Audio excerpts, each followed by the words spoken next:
Kwa wale ambao hawajapata ratiba hii ya kufungua na kufunga shule kwa muhula wa pili wa 2026, basi video hii ni kwa ajili yao.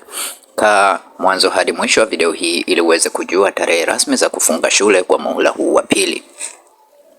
Muhula wa kwanza tayari umeweza kuisha kwa mwaka 2026 na siku zilizotumika ni siku 96.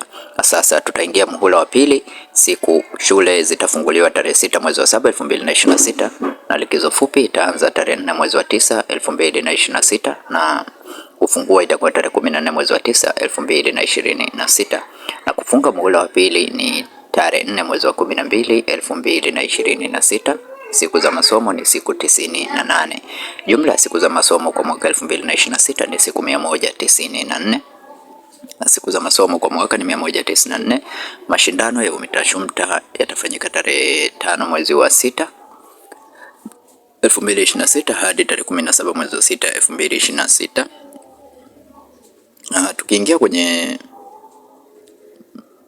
muhula wa pili, mashindano ya michezo ya shule za msingi na sekondari za Afrika Mashariki FEASA yatafanyika tarehe 12 mwezi wa 8 2026 hadi tarehe 23 mwezi wa 8 2026.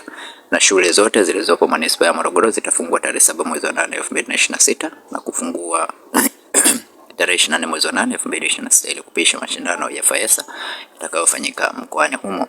Hivyo shule hazitafungwa wakati wa likizo fupi ya mwezi Septemba 2026.